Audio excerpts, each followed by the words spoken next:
a seat. The Bronze Bomber, Deontay Wilder, in the house. Ladies and gentlemen, the Bronze Bomber himself, as he takes on Tyson Fury this Saturday night. Deontay, it is great to see you. We've seen the videos, we've seen the photos. You look in the best shape of your life. How are you feeling as you head into Saturday night's colossal matchup? I feel great. I mean, I feel amazing. You know, like I said before, we done broke ourselves down. I'm rejuvenated, reinvented, and I'm ready to go. Saturday night is it's going to be a special night.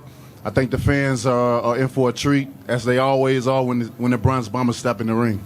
How much did you miss this atmosphere? Because every time you fight, it's an electric atmosphere, it's wild, it's crazy, and you provide fireworks without a doubt. How much did you miss this?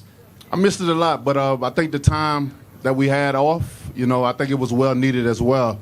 You know, to get the body back right, you know, to spend a little bit more time with the family.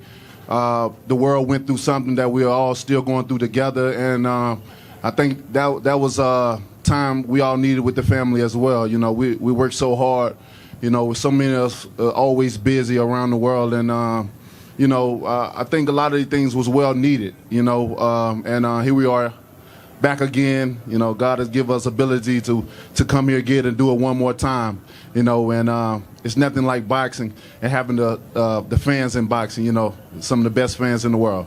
Your first fight with Tyson Fury was December of 2018.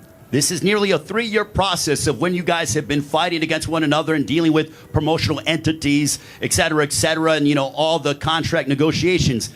How excited are you to finally close the chapter on this book, in the sense that both you and him will move on after Saturday night? Oh my God, it's been a long time coming, and I can't wait. You know, it's going to be a special moment for me to get back in there and to show the people, to reintroduce myself to the world, to show the people what I'm all about. You know, again, I'm very excited. Every time it's the week of the fight, it's always the time where we're like, it's the hardest time because we have to wait. You know, sometimes we get confused what day of the week it is. You know, we're always rushing ahead of the day. I'm like, oh, it's just still Tuesday, or it's just still this and that. You know, but it's gonna be great, man. I'm looking forward to the night. I'm looking forward to the fans and the electrifying. The electricity that's gonna be in the arena, you know, all that I miss, and coming out, seeing all my fans, and on this one special night. Part of that reintroduction is your new trainer, Malik Scott. I've known you for a long time, and I feel like this is the best spiritually and mentally that I've ever seen you over the course of over your 10 years as a prize fighter. Do you believe in that sentiment? Most definitely. That's 100% correct. You know, one thing about it, Ray, I have all my brothers around me. You know, it's something that I never had before. You know, they would come and go. At this point in time, they all is with me. They've been with me from day one, from ever since the last outing to now, nonstop. We've been all together, and it's just been beautiful. When I tell people about that 4-letter word of love, we have that in this camp. And it's no other place or better place to be than around people that really, really loves you and that has your back, and they can look in your face and they say they love you and really, really mean it. Because there's a lot of people that say they love you, but they don't mean it. But when you know, when I have certain people around me and they tell me that, I don't have to worry. I have no doubts. And it's been a blessing to have so many amazing men around me, amazing women around me, and family all together. And this is what makes this moment even more special, because it's not for me, it's for everyone. What does 2-time heavyweight champion of the world mean to you? Man, I think I can say a lot right now, but I think once it happens, I'm gonna have a different feeling. So I'm waiting on that feeling to see what it really gonna mean and what I'm really gonna feel. I'm an energy being, so I always react off of my energy of things. So once I receive that, and have my hand raised in the sky, and they say 2-time heavyweight champion of the world, I can tell you after. My last question, I know you're big on visualization. I know you're big on manifesting things. On Saturday night, how you see the fight playing out with you and Tyson Fury in your third fight on pay-per-view? I see me beating them up and then knocking them out. You know, many things that I visualized in the first fight. along with the second, you know, and I didn't execute game plan. But this time around, it's just a different feeling, you know, all the way around, you know, just all the surrounding around me, the atmosphere, you know what I'm saying, just the energy as a whole, you know, and I'm looking forward to putting on a great performance come October the 9th, you know, and those that's going to be in the arena, they're going to feel the electricity that's in there, and those that can't make it, don't be afraid to click that button on Fox pay-per-view, baby. You don't want to miss it.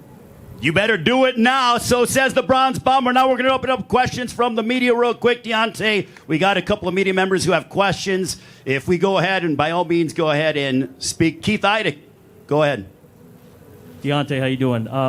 How difficult of a decision was it for you to change trainers, being that Jay had been your head guy for so long? And can you tell us what went into that decision for you? It wasn't a difficult situation at all. I changed trainers soon after the fight. That's how easy it was. And, you know, the people that I have on my team, like I said, is filled with love. So we don't step on each other's toes. And if it's certain decision making that needs to be made, we're all game players. We're able to scramble around. And what works for us, we allow it to work for us. And so it wasn't no egos. We don't have big egos in our camp. And that's a special thing about my camp and about my brotherhood that I have with my guys. That what don't fit with one person, it may fit with the other, and we still work together. If we disagree on something, within that same day, we'll agree on it. You know, we'll come around, we'll make it work, and that's what makes us so special. More questions. We have questions out in front. Andres? Deontay, working with Malik Scott, is it about reinvention or is it about refining the tools that you already have? So what I'm asking is, we're going to see a different version of you or just a better and more improved version of Deontay Wilder? That's you know, I've always said I'm reinvented, rejuvenated. You know, the thing about Malik, you know, he can. It's like I've been saying, it's nothing that he really taught me. It's something that is mostly what he can bring out of me that I've already had. Something that I can do on a consistent basis. You know, they say practice make perfect, and practice make permanent. So that's what we've been doing throughout this whole camps, and every time the fight had been delayed, we had no problems. We sat back, we still smiled, you know, we still prayed together, ate together, and did everything together as a family. So, you know, over the time, that allowed us to even more come closer together and work on the game plan that lies at hand. And here we are, October the 9th. You'll see what I'm talking about. Got another question out here in front? Hey, champ, it's Timmy Witherspoon. How you doing? I'm doing well. Okay. I just wanted to ask you, do you think you have enough experience to fire and try to get a new trainer? I know you were searching for skills and try to make yourself better. Do you think like the management or somebody else should assist you in trying to find somebody that can help you? I know you knew Malik. You was your sparring partner, right? He's not really. Nah. Okay, but I'm just saying, do you think you had enough experience to find to get another trainer instead of you maybe needed help to find a trainer? You're saying you're asking me was I knowledgeable enough to find someone to be compatible for me to because you changed trainers. What I'm trying to say, you changed trainers, so you needed to learn some different skills. So if you had to learn skills, do you think other people should have assist you in picking the trainer? It wasn't nothing I learned. Malik can bring the best out of me. It's what I've already had, and we're making it happen on a consistent basis. Well, Malik's been a part of your team for a long, long time. He's been around and really been instrumental with you as well. So it's not like you just went ahead and said, Malik, come on in, you're my lead trainer. He's been with you for a very long time. And the one thing about it that I think is helping you out is familiarity. He knows you. You guys know each other so well, and you click together. And from an outsider's perspective, I'm seeing a chemistry and I'm seeing a love that I think will benefit you as you head into this third fight. Most definitely. And, you know, the thing about it with trainer and fighter, you need a chemistry.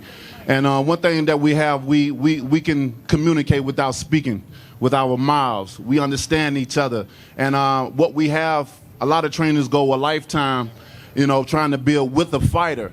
And we already have that coming in, so that's that right there already put us ahead of a lot of things. So, you know, like I said, my favorite saying is, "Once understood, don't have to be explained." And October the 9th, everything will be explained, and many people will understand what I'm saying. Deontay, thank you so much for your time. Always a pleasure. The Bronze Bomber, ladies.